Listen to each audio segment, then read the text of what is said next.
চলে আসলাম তোমাদের সামনে। তোমরা রেডি আছো তো আমার রান্না দেখার জন্য? জানি না কার কেমন লাগে, কেউ তো কমেন্ট করে না। দেখো চলে আসলাম সবজি কাটতে, কিন্তু বেগুনি আনিনি।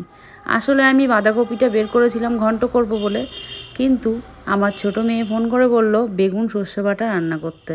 তো তার জন্য আর ভাবলাম বাঁধাকপিটা করব না, বড় মেয়ের জন্য রান্না করব মাংস, আর ছোটো জনের জন্য বেগুন রান্না করব। আর কিভাবে রান্না করব সেটাই তোমাদের সঙ্গে আজকে শেয়ার করব।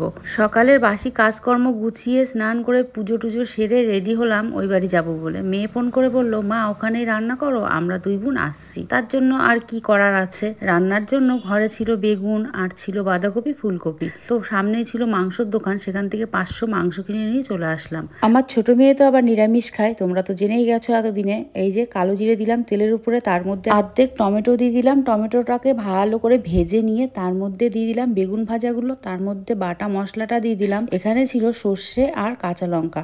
কাঁচা লঙ্কা সর্ষেটাকে ভালো করে পেস্ট করে দিয়ে দিলাম, আর দিয়েছিলাম পরিমাণ মতো লবণ হলুদ। শেষে দিয়ে দিলাম একটু ধনেপাতা, আর নামানোর আগে দেবো সর্ষের তেল। আমি কিন্তু সবসময় কাঁচা সর্ষে ব্যবহার করি, মানে সর্ষেটাকে তেলের মধ্যে ভেজে কষিয়ে নিই না, কারণ আমার একদমই ভালো লাগে না।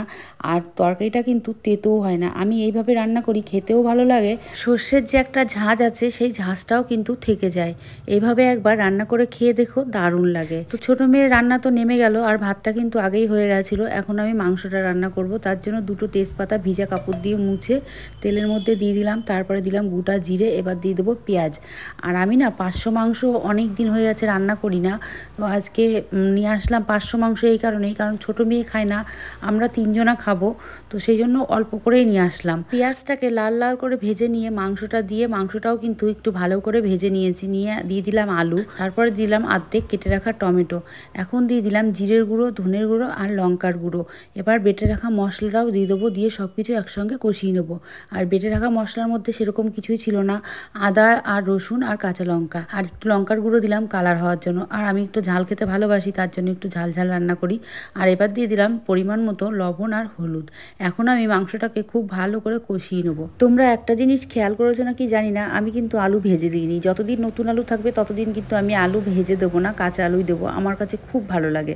আর দিয়ে দিলাম অল্প কটা মটরশুঁটি, কারণ মটরশুঁটির প্রচণ্ড পরিমাণে দাম, এখনও পর্যন্ত মটরশুঁটি সেইভাবে বাজারে আসেনি। তো অল্প করে নিয়ে এসেছিলাম বাঁধাকপি ঘন্ট খাবো বলে, তার থেকেই অর্ধেকটা ছাড়িয়ে দিয়ে দিলাম। মটরশুঁটি কিন্তু মাংসতে দিলে খুব ভালো লাগে খেতে। যদি না খেয়ে থাকো অবশ্যই একবার খেয়ে দেখো। তো মাংসটা আমি ঢেকে দিয়ে জাল করে নিলাম, আর ছোট্ট একটা পিস তুলেছিলাম, সেটা আমি খেয়ে দেখলাম ঝাল লবণটা কেমন হয়েছে। দেখলাম ঠিকঠাক হয়েছে।